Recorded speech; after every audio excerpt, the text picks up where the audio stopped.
Well, I'm out here at my property again today, trying to figure out why I've got high oil pressure on this backhoe. So to get started, I pulled the oil sensor off. I am going to put the oil pressure tester in there and leave it connected so I can keep an eye on what the pressure does when I change these pieces. But the first thing I'm going to do is get rid of this Fram oil filter and put on the Motorcraft, which is the recommended oil filter for this tractor. I don't put my oil filters on real tight, but for some reason this was on pretty tight. I had to get the oil filter wrench and really get under this thing to get it off, but now I can unscrew it. So anytime you take an oil filter off though, you're gonna have some oil spillage. So always have something underneath there ready to catch it. And be prepared to get a little dirty. If you want to wear gloves, wear gloves. All right, so I got that off. Like I said, there, you get a little bit of oil spillage. So the oil isn't actually too bad. I did it about 6 months ago, but I haven't put that many hours on it. Really, the only reason it's dark is probably the existing sludge that was already in the engine and mixed in. But now I'm gonna put on the Motorcraft. This one actually requests an FL1A. It's what they recommend, so it's what's going on. I'm gonna screw this on hand tight. I'm gonna get that pressure gauge put in there, and we're gonna find out what the pressure is now with this new oil filter. Well, all right, so I'm hoping that's my bonehead move for the day, and I don't plan on doing any more, but I got oil everywhere.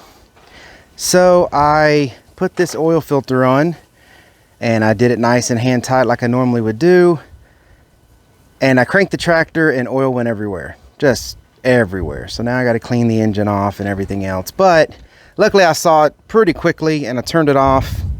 Here's the problem. Apparently the rubber gasket from the Fram oil filter did not stay on the oil filter. It actually was seized up underneath here on the oil filter housing, and me just not paying attention, I guess, which I need to do from now on, because this has actually never happened to me. If you look over here, see here, that oil filter gasket goes in this ring here on this Fram oil filter, and the little bits of glue or whatever it was they put on that oil filter there to hold it on just didn't do it. So, another strike against Fram on that one. But, it's also my stupidity. I should have looked for that. I should have noticed that the gasket wasn't on it. So what happened is 2 gaskets were put together, and that wasn't good enough. It just started blowing oil everywhere, and actually this gasket bubbled out and just created oil just everywhere. So I am going to take this gasket now and set it aside. Now I only have 1 gasket, and I'm going to put all this back together and then try to crank it and see how it does. So when your hands are oily and the oil filter's oily and there's no good grip on it, hand tight means nothing. So I did wrench that down a little bit with the oil filter wrench until I considered it snug. So it's snug on there, and it only has 1 gasket, so that's good. So I'm gonna go ahead now again and fire this thing up, and let's see what kind of oil pressure it has. All right, so I did not walk into a big oily mess this time. That oil filter is holding fine, like it should, but I also did not come over here and find better oil pressure. So oil pressure's bouncing a little above 80. It's at idle right now. I'm sure as it warms up, it'll drop a little below 80 like it did last time, but still got high oil pressure. So next step is I was going to drain the oil and put lighter viscosity oil in it, but there's really not any recommended lighter viscosity oil that I could find for this tractor. So I'm going to skip to my next step, which is to check the relief valve. So that's what I'm going to work on next. All right, so here's a little update on this. I was able to get this hose off, which actually was pretty hard to get off because I don't have a lot of room to go in there and hold it. You have to be able to hold this valve. I believe this is the bypass valve, but you got to be able to hold it with this because for some reason this thing is got, I guess, the original paint, and it was bending this pipe a little bit and not coming off. So, but anyways, I was able to get it off without bending it too bad. And now I am going to work on getting this off because I believe this is the high pressure bypass valve that may be causing this high pressure problem. I have pulled off the valve that was here. So it's a 3-piece pressure valve, it looks like. I've got it here.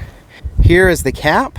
Here is the spring that goes behind the cap, which then goes over this valve here that would move back and forth based upon the pressure that's in the tractor, and it's supposed to bypass anything over 40 psi. I could easily get off the cap and I could easily get off the spring, but I couldn't get this out. I was having a hard time, and I didn't want to really, mess up any of this with like any kind of hand tools. All I did was I turned the engine over once or twice to kind of put some pressure on it, and it came out pretty easy. So with the fact that it came out pretty easy, it kind of worries me that this wasn't stuck closed, creating too much oil pressure, but I'm going to have to put it all back together to find out and see if that's really the issue. So now that I've got this apart, I'm going to clean this up real good, and I'm going to put it back together, and we're going to test the oil pressure again.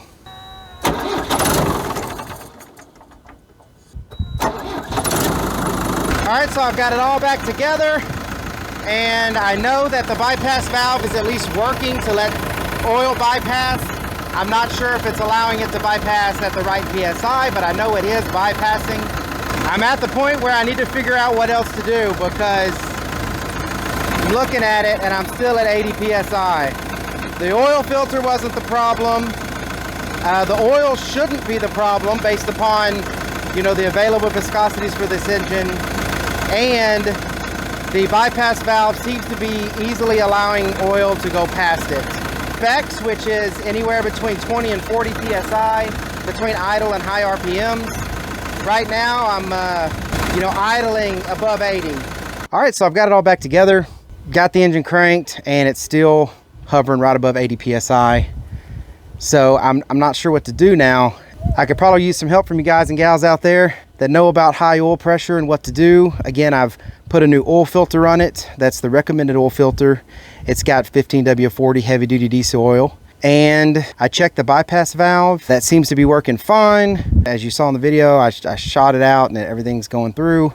So at least it's not clogged. The sensor, I'm assuming, is correct, because it is high. So what else would it be? I can't imagine it's an input to the oil pump, so I don't need to probably drop the pan and clean the screen or nothing, because it's already getting 80 psi. I would think the psi would be lower if that was dirty, because it wouldn't be able to pull in oil fast enough. But anyways, if any of y'all know maybe what else I could try, I really don't want to thin the oil, but if I need to, I'll go that route. But if there's anything y'all can think of or any suggestions that could help me out and figure out why this thing's running with such high oil pressure, I would appreciate if you put it down below in the comments. I guess there's going to be a part 3 to this video.